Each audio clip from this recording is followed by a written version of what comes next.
leave us, please. Just save my babies," Annie whispered, her eyelashes encrusted with heavy white frost. Jimmy knelt in the deep drift, his gloved hand brushing the frozen powder from her pale face. Beneath her thin wool coat, 3 small children huddled together like frozen birds, their breathing shallow and ragged. "I'm not leaving anyone to the wolves, ma'am," Jimmy growled, his voice deep and raspy from years of solitude. "I have no money to pay you," Annie choked out, her eyes fluttering shut. "I expected you to turn us away." Jimmy didn't answer. He scooped up the 2 smallest children in his massive arms and hoisted Annie over his shoulder, gesturing for the oldest boy to follow. "The mountain doesn't ask for rent. Walk, kid, or the ice takes you." The wind cut through the Bitterroot Range like a razor. It whipped the loose snow into blinding white sheets, obscuring the pine trees and turning the afternoon into a gray, frozen twilight. Jimmy adjusted the heavy elk-hide collar of his coat and squinted into the whiteout. He had lived in these mountains for 7 years, far away from the noise of the gold towns and the bleeding scars of the war. He knew the sounds of the high country. He knew the groan of branches about to snap under the weight of ice. He knew the distant, hollow howl of a wolf pack tracking a scent. But as he made his way back from checking his highline beaver traps, he heard a sound that made him freeze. It was a soft, high-pitched whimper, barely louder than the whistling of the wind through the crags. Jimmy stopped, his hand dropping to the stock of his heavy Sharps rifle. He stood perfectly still, letting the snow pile up on his wide-brimmed hat. He listened, his ears searching the gale. The sound came again, followed by a low, desperate cough. He turned off his usual path, stepping deep into a drift that rose to his waist. He pushed through a thick barrier of snow-laden hemlock, his boots sinking into the deceptive powder. There, huddled beneath the trunk of a fallen cedar, was a family. A young woman sat with her back pressed against the frozen wood, her arms wrapped tightly around 2 small children. A third child, a boy of about 10, was trying to pile dead pine branches around them to block the wind. His bare hands were raw and blue, his body shaking so violently he could barely hold the wood. They were wearing nothing but thin town clothes. Wool coats meant for autumn carriage rides, not a mountain blizzard. "Hey!" Jimmy called out, his voice booming over the roar of the storm. The boy screamed, dropping the branch and jumping in front of his mother. He held a rusted iron railroad spike, his small arms shaking as he pointed it at the giant of a man emerging from the whiteout. "Stay back!" the boy yelled, his teeth chattering so hard the words were barely intelligible. "Don't touch them." Jimmy stopped, keeping his hands away from his rifle. He looked at the woman. Her skin was a terrifying, translucent shade of blue. Her eyes were glazed over, staring at him without truly seeing.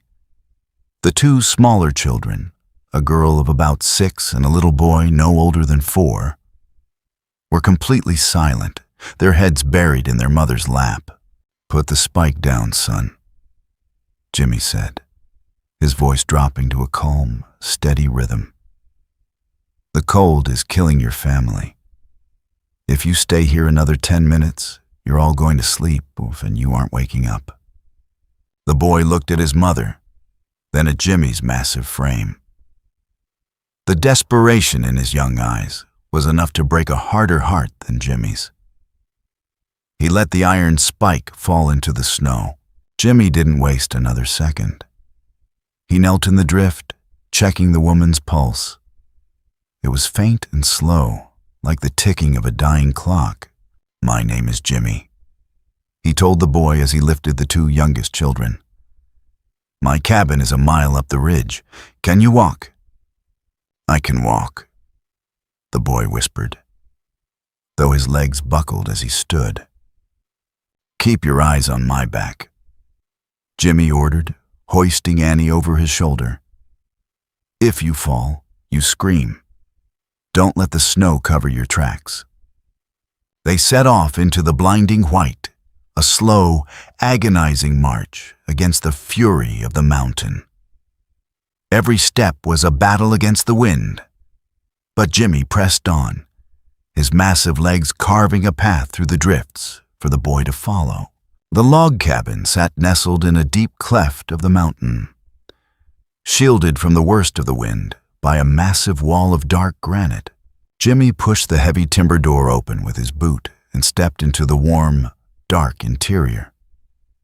The air inside smelled of pine resin, dried herbs, and the sweet, rich scent of smoking cedar.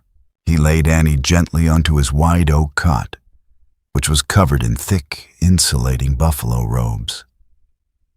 He quickly laid the two smaller children beside her, stripping off their wet, frozen boots and wrapping them in dry wool blankets.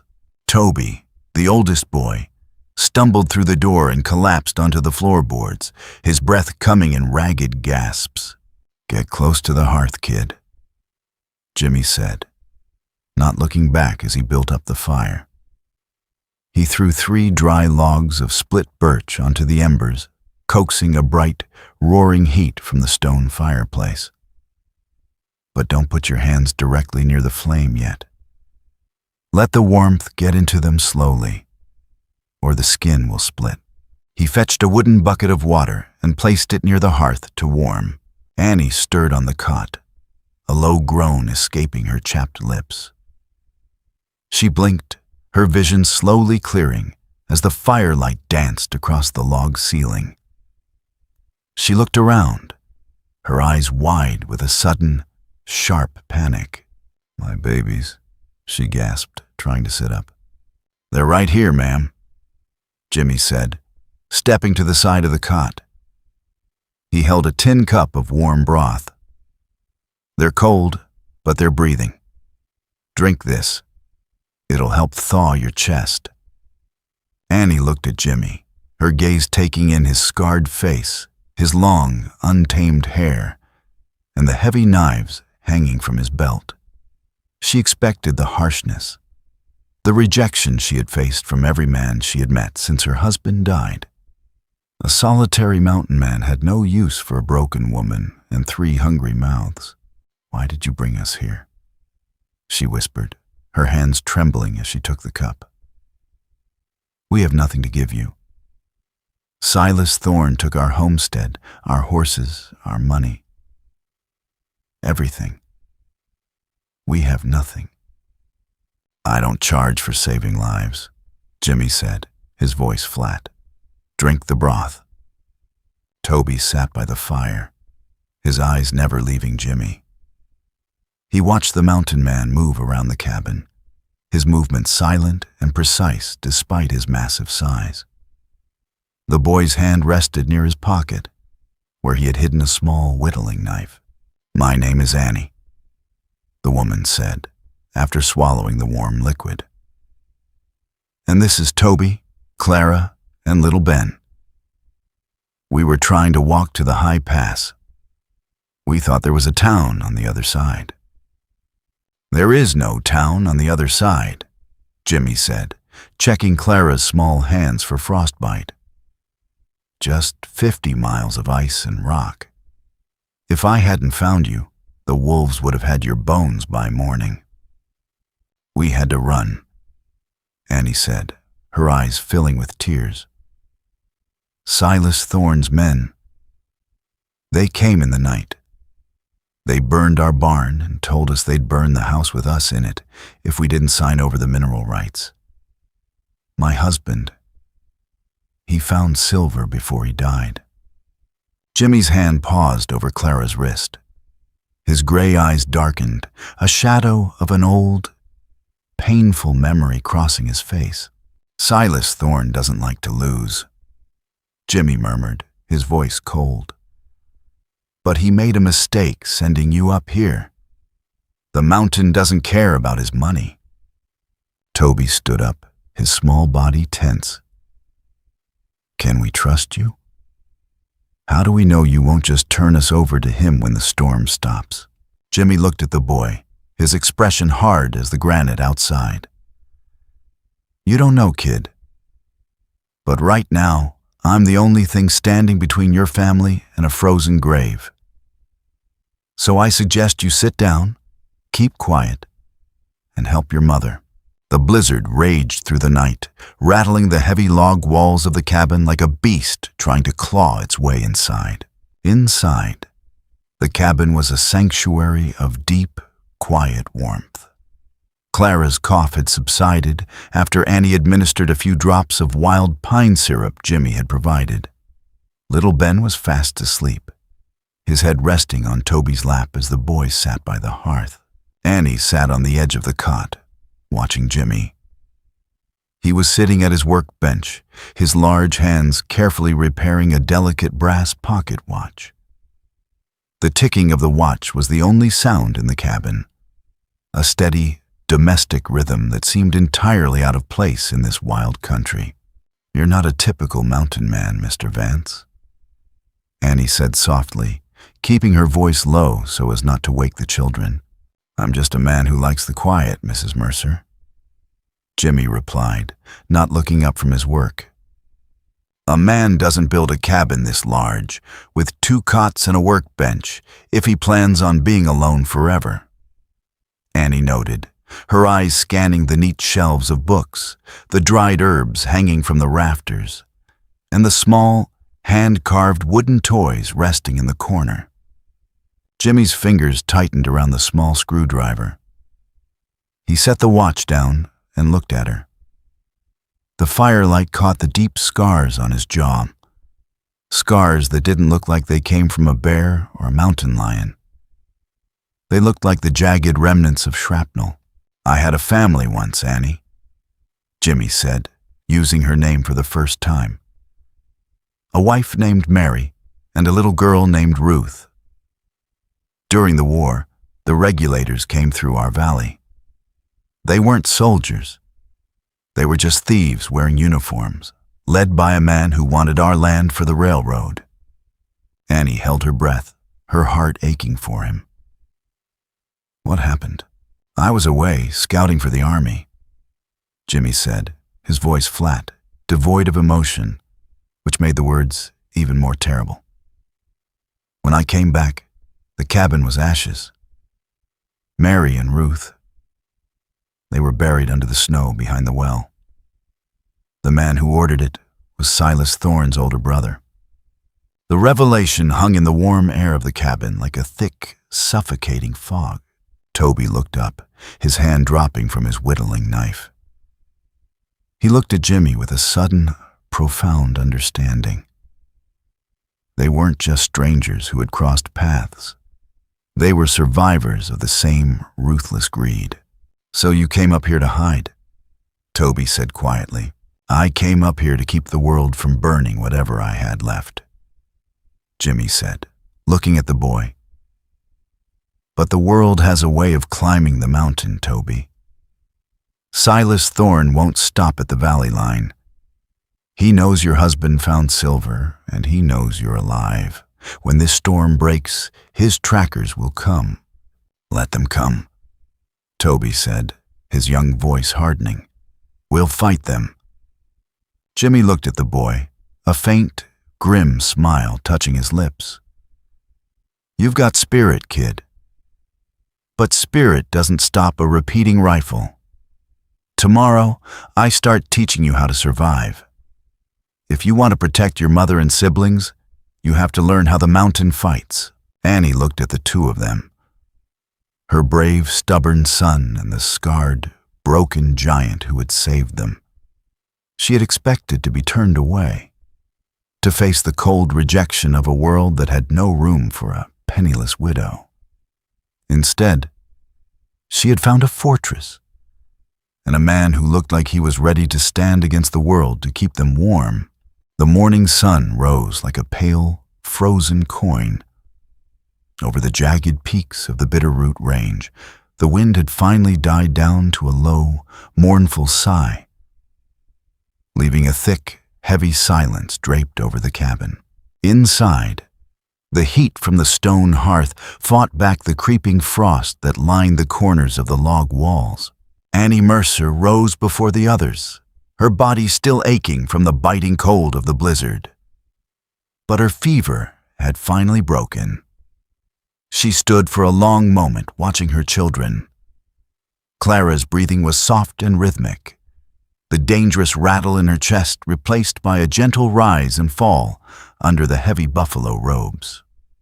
Little Ben lay curled at his sister's feet, his thumb tucked into his mouth, dreaming of warmer days. Across the room, the mountain man's cot was empty. The blankets were folded with military precision. Annie walked quietly to the window, sliding open a small wooden peep slit. Outside, the world was a blinding expanse of white. Jimmy was already awake, his massive frame silhouetted against the snow as he split thick logs of cedar with steady, powerful swings of his double-bitted axe. Each strike echoed through the canyon like a distant gunshot. She felt a strange mixture of relief and trepidation. They were safe, but they were entirely dependent on a man who had every reason to hate the world they had come from.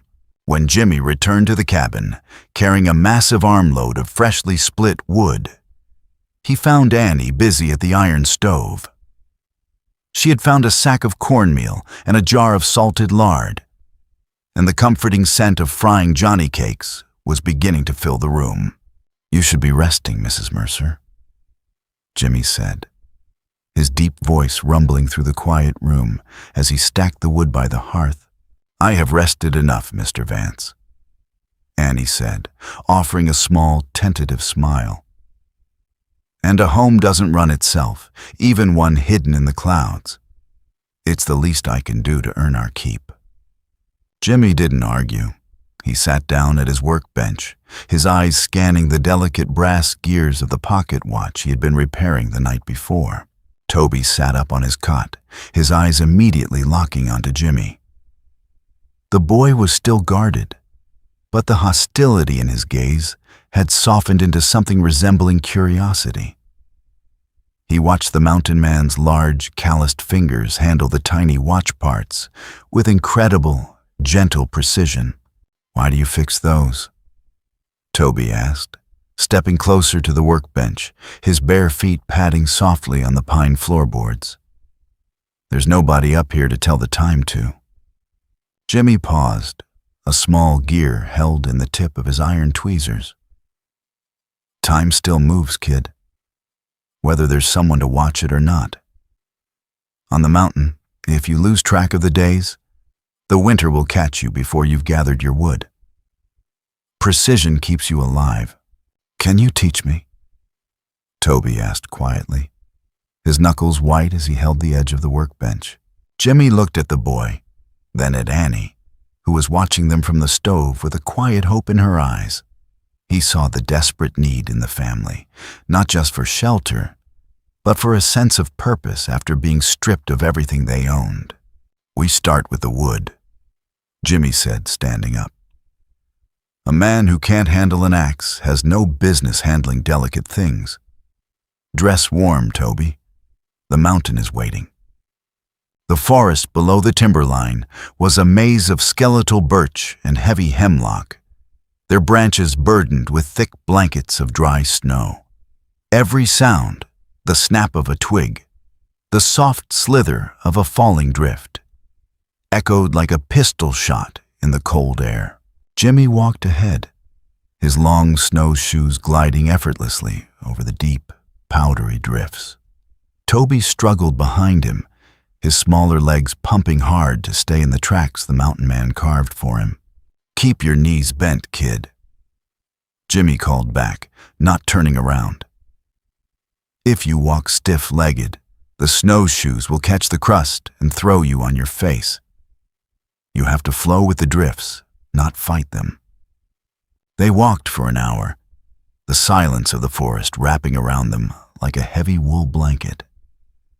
The air was so cold it stung the nostrils, but the exertion of the climb kept them warm. Finally, Jimmy stopped, raising a gloved hand to signal Toby to halt. He knelt in the snow, pointing to a series of light, shallow indentations in the powder. "What do you see?" Jimmy asked softly. Toby scrambled forward, squinting at the marks. "Rabbit tracks? Snowshoe hair," Jimmy corrected. "See how the rear paws spread out wide to keep them on top of the snow? They're fast and they're quiet. If you want to catch them, you don't chase them. You look for their runs, the paths they take through the brush." He reached into his pack and pulled out a length of thin brass wire. He showed Toby how to fashion a simple sliding loop, creating a snare. "We place it here, right between these two saplings," Jimmy whispered, guiding Toby's hands as the boy set the wire. "The hare will run through, looking for cover, and the loop will do the work. It's a silent way to hunt. No gunpowder, no noise to alert anyone who might be watching." Toby nodded, his focus absolute. For the first time since his father's death, he felt a spark of control over his life. He wasn't just a victim running from Silas Thorne. He was learning how to feed his family. But as they turned to check the next clearing, Jimmy froze. His nostrils flared, his eyes scanning the ridge above them. "Jimmy?" Toby whispered, sensing the sudden shift in the giant's posture. "Get down!" Jimmy hissed, grabbing Toby by the collar and pulling him behind a massive, fallen pine. Through a gap in the branches, Jimmy pointed toward a distant ridge. Two figures were visible, silhouetted against the pale blue sky. They were on horseback, their animals struggling through the deep snow. They wore heavy wool coats, and even from this distance, the long barrels of their rifles were clearly visible. They were trackers. Silas Thorne's men were already searching the lower passes of the Bitterroot Range. "They're looking for us," Toby whispered, his voice trembling with a sudden, icy fear. "They're looking for a trail," Jimmy said, his voice deadly quiet. "But the blizzard covered your tracks yesterday, and we've been careful today. They won't find the cabin unless they get lucky. But they're persistent. Thorne is paying them too much to give up easily." He looked down at Toby, his hand resting on the boy's shoulder. "We go back, now. And we don't leave the cabin again until I say so." Twilight approached rapidly, turning the pristine white slopes into a deep, bruised purple. The shadow of the massive granite wall behind the cabin stretched out like a dark hand reaching for the valley. Inside, the atmosphere had grown tense. Jimmy had boarded up the kitchen window with thick cedar planks, leaving only small firing slits. He checked his Sharps rifle, his fingers moving with a cold, practiced efficiency as he cleaned the action and loaded the heavy brass cartridges. Annie sat by the fire, holding Clara and Ben close. She had heard Toby's whispers about the men on the ridge. The terror she thought she had left behind in the burning ruins of her homestead had followed her up the mountain. "Will they find us, Jimmy?" she asked, her eyes wide with a quiet desperation. "The mountain is big, Annie," Jimmy said, his voice steady, offering a calm anchor in the storm. "And the snow is deep. If they try to ride up that ridge in this weather, their horses will go lame.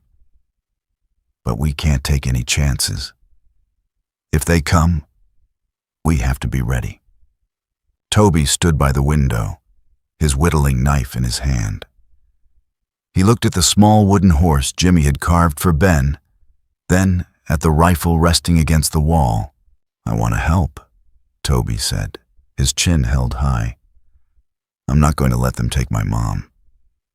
Jimmy walked over to the boy, looking down at his small, determined face. He saw the same fierce loyalty he had once possessed, the desire to protect those he loved against a world that cared nothing for them. You'll help by keeping your sister and brother quiet, Toby, Jimmy said gently, placing a hand on his head. If they find the cabin, your mother is going to take Clara and Ben into the root cellar. You'll go with them. You'll hold this. He reached into his drawer and pulled out a small, beautifully maintained Colt revolver. He laid it in Toby's hands. It was heavy, the steel cold and unforgiving. Only use it if they get past me, Jimmy said, his gray eyes locking onto the boy's. Do you understand? Toby swallowed hard, nodding slowly. I understand. Suddenly, Barnaby the mule let out a sharp, panicked bray from the lean-to outside. Jimmy was on his feet instantly, his rifle in his hand. He blew out the oil lamp, plunging the cabin into a tense, suffocating darkness, illuminated only by the dull red glow of the dying embers in the hearth. Get to the cellar, Jimmy whispered to Annie. She didn't hesitate. She gathered Clara and Ben, slipping quietly through the trap door into the cool, dark space beneath the floorboards. Toby followed, his hand tightly gripping the heavy stock of the Colt revolver. Jimmy crept to the firing slit, his eye pressed to the wood. Outside, the wind whispered through the pines. The snow was falling again, a light, drifting powder. But through the gray gloom, Jimmy saw a shadow moving near the woodpile. It was a man. Crouching low, a rifle held across his chest. The hunt had reached the high country. Silas Thorne's men had found the fortress, and the peaceful mountain was about to witness a brutal reckoning. The shadows inside the cabin were deep and cold, smelling of old pine and the sharp, metallic tang of gun oil. Outside, the wind had died to a breathless whisper, making the silence in the high forest feel heavy and fragile. Jimmy stood motionless by the boarded-up window, his eye pressed to the firing slit. Through the gray gloom of the falling snow, the figure near the woodpile moved again. It was a tall man, hunched against the cold, wearing a ragged beaver-skin cap and holding a repeating carbine. He was scanning the cabin, looking for a way in, unaware that a pair of stormy gray eyes was tracking his every breath. Beneath the floorboards, in the damp warmth of the root cellar, Annie held Clara and Ben close to her chest. She could hear the slow, rhythmic thudding of her own heart. Beside her, Toby sat with the Colt revolver resting in his lap, his small hands slick with sweat despite the chill. A soft, metallic scrape echoed from the back of the cabin. The intruder was testing the latch on the heavy kitchen door. Jimmy didn't make a sound. He set his heavy Sharps rifle against the log wall, drawing a long, wicked hunting knife from his belt. The steel of the blade was dark, treated to prevent any reflection of the hearth's dim embers. He melted into the shadows of the hallway, moving with the quiet grace of a mountain lion. The kitchen door groaned slightly as the latch was lifted. A cold draft of air rushed into the room, carrying a few stray flakes of snow. The intruder stepped over the threshold, his boots making a faint, wet squelch on the pine floor. He raised his carbine, his eyes adjusting to the darkness of the cabin. Before he could take a second step, a massive hand clamped over his mouth, cutting off his breath. Jimmy's blade pressed cold against the man's throat. "Make a sound, and it's your last," Jimmy whispered, his voice a low, terrifying vibration directly in the man's ear. The intruder went entirely rigid, his carbine slipping from his numb fingers and clattering softly onto the floorboards. He nodded slowly, his eyes wide with a sudden, paralyzing terror as he realized the size of the man holding him. Jimmy dragged him backward into the main room, kicking the doors shut and sliding the heavy wooden bar into place with his foot. He shoved the man into a chair, tying his hands securely behind his back with a length of sturdy hemp rope. "Who else is with you?" Jimmy asked, stepping into the dim light of the dying hearth.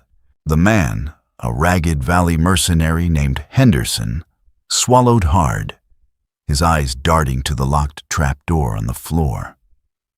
"There's 5 of us, Vance. Silas Thorne is down at the lower camp, but he's coming up with the dawn. He's got the sheriff's deputy with him, too.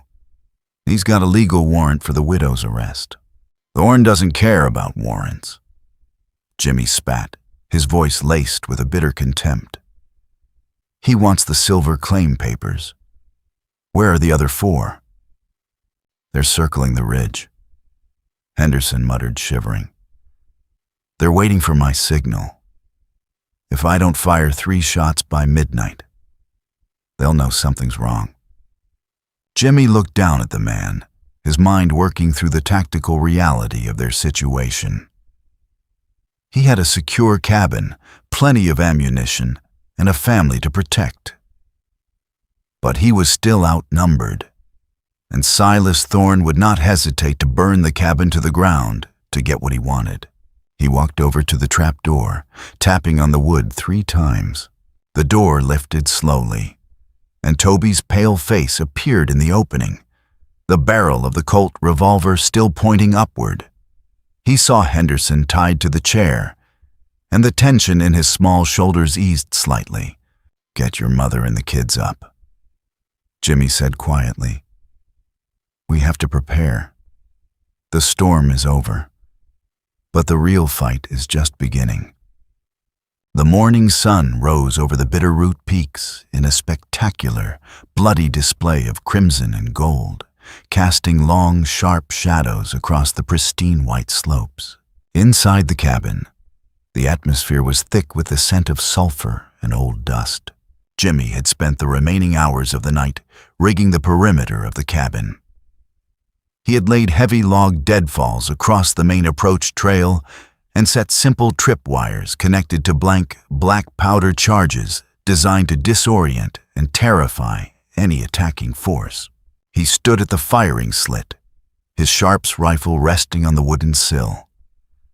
Beside him stood Toby, holding the Colt revolver, his face pale but his expression hardened into a solemn, stubborn mask of determination.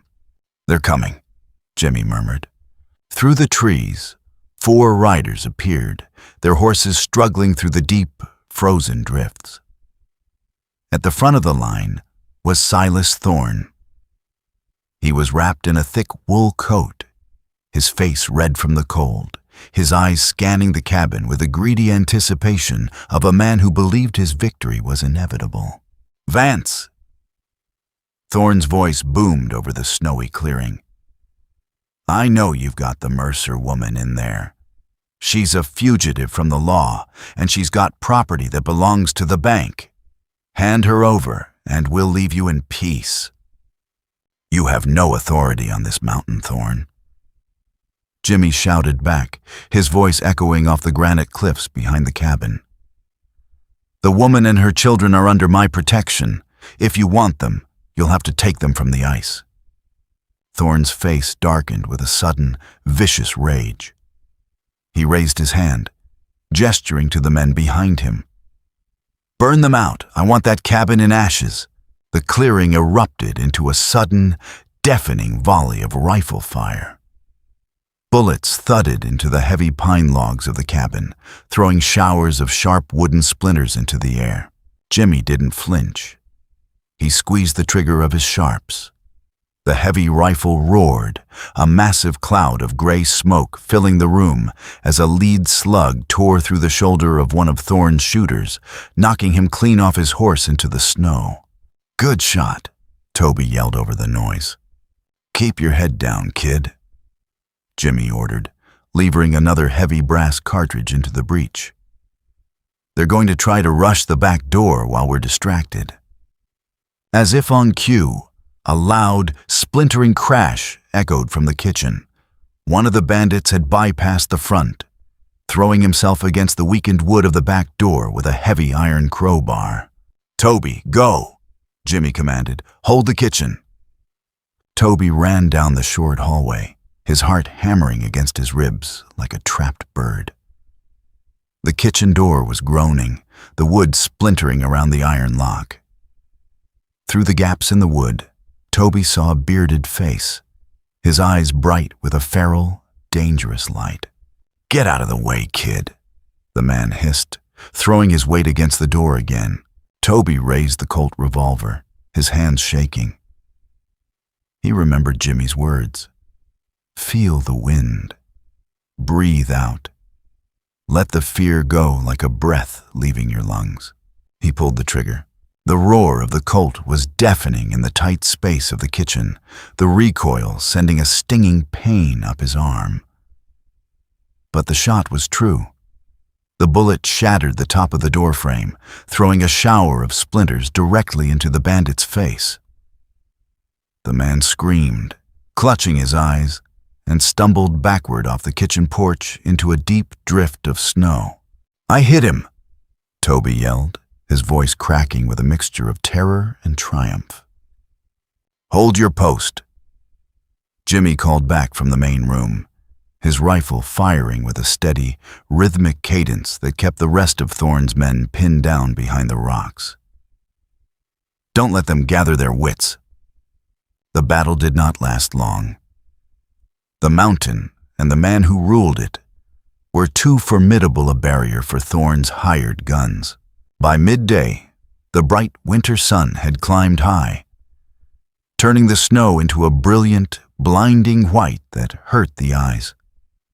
The clearing was silent again, save for the groans of the wounded men and the heavy, ragged breathing of Silas Thorne, who lay pinned beneath his fallen horse at the edge of the trees.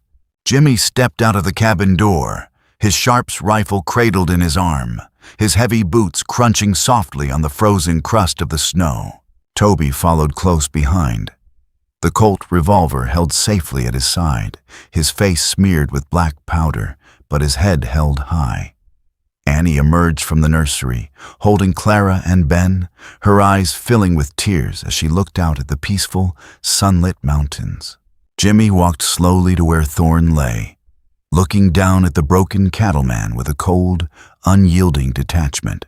"It's over, Silas," Jimmy said, his voice quiet but carrying the absolute weight of the mountain.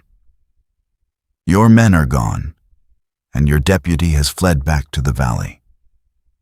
The sheriff will be receiving a full report of what happened here, along with the mineral rights papers your men tried to steal."